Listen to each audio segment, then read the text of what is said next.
নমস্কার, অন্নপূর্ণা রান্নাঘরে সবাইকে স্বাগতম। আজ আমি আপনাদেরকে দেখাবো মুগ ডালের ভাজা পুলি। অনেকে এটাকে মুগ সামলি বলে, আবার অনেকে এটাকে মুগ পুলিও বলে। আশা করি আমার রেসিপিটি আপনাদের খুব ভালো লাগবে। চলুন তাহলে রেসিপিটি শুরু করা যাক।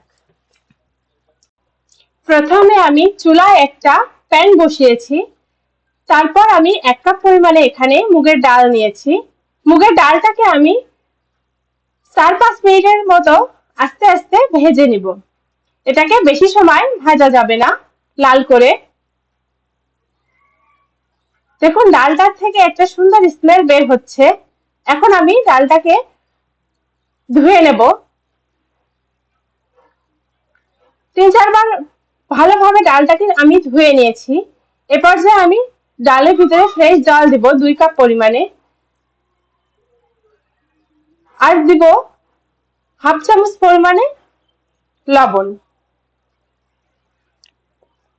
এবার আমি মুগ ডালটা সিদ্ধ হওয়া পর্যন্ত এটাকে ঢেকে রাখবো। এ পর্যায়ে আমি মুগ পুলির জন্য পুরটাকে রেডি করে নিব।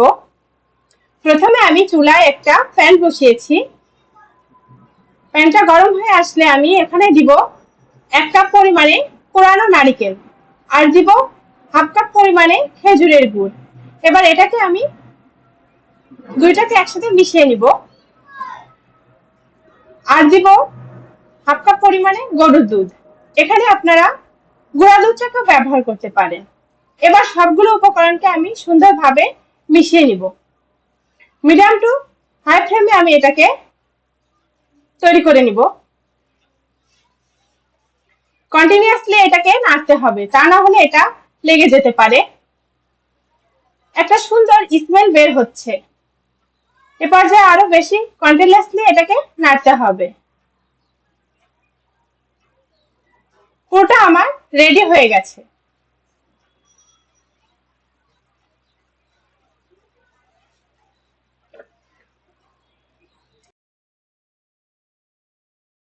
ঢাকনাটা খুলে চেক করে নিব আমার মুগ ডালটা সিদ্ধ হয়েছে কিনা। দেখুন আমার মুগ ডালটা সিদ্ধ হয়ে গেছে খুব সুন্দরভাবে। এ পর্যায়ে আমি একটা গোল চামচের সাহায্যে এটাকে ম্যাশ করে নিব। আপনারা এখানে গ্লাসও ব্যবহার করতে পারেন। আমি এটাকে সুন্দরভাবে ম্যাশ করে নিয়েছি। এ পর্যায়ে আমি এখানে দিব চালের গুঁড়া। আমি এখানে অল্প অল্প করে চালের গুঁড়াটা দিয়ে একটা কাই তৈরি করে নিব।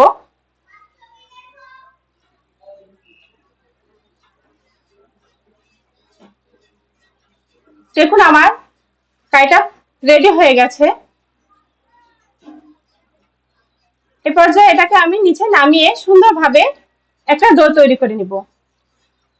ডোটা আমার তৈরি করা হয়ে গেছে।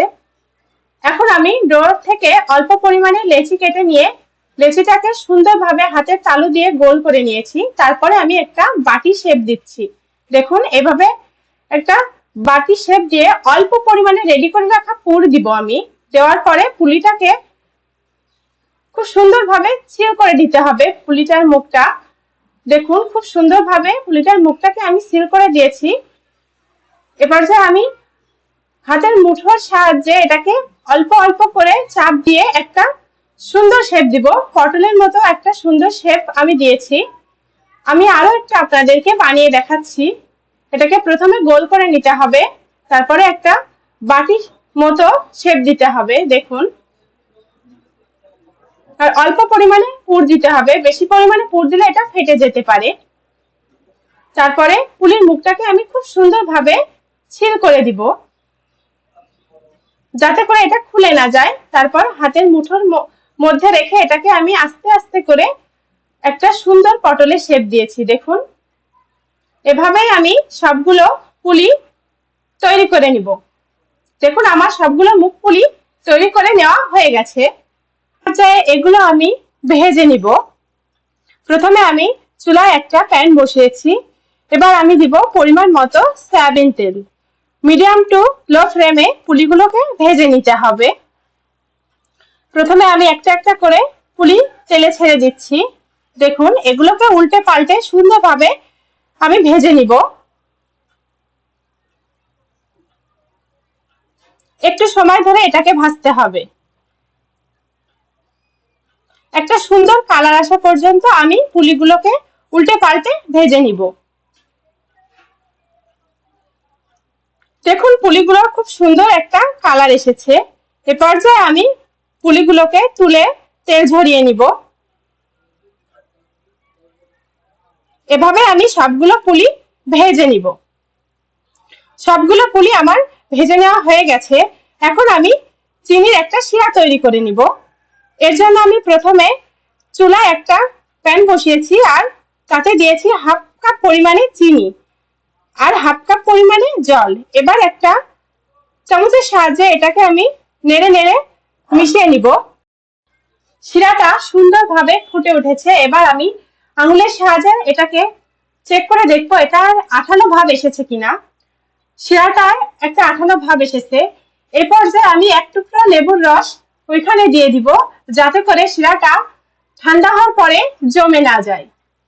এ পর্যায়ে চিনি শিরাটা আমার রেডি হয়ে গেছে। এটাকে আমি চুলাটা অফ করে কিছু সময়ের জন্য ঢেকে রাখবো। তারপরে অল্প পরিমাণ গরম থাকা অবস্থায় আমি পুলিগুলোকে আস্তে আস্তে শিরার ভেতরে ভিজিয়ে রাখবো।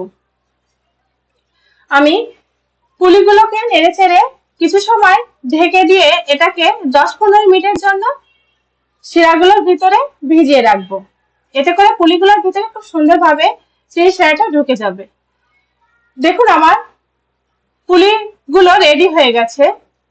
এভাবে আমি সবগুলো ভেজে রাখা পুলি চিনি শিরাতে ভিজিয়ে নিব। দর্শক, আপনাদের যদি আমার রেসিপিটি ভালো লেগে থাকে তাহলে অবশ্যই কমেন্ট করে জানাবেন। আর যারা এখনো আমার চ্যানেলটাকে সাবস্ক্রাইব করেননি তারা অবশ্যই আমার চ্যানেলটাকে সাবস্ক্রাইব করবেন। ধন্যবাদ।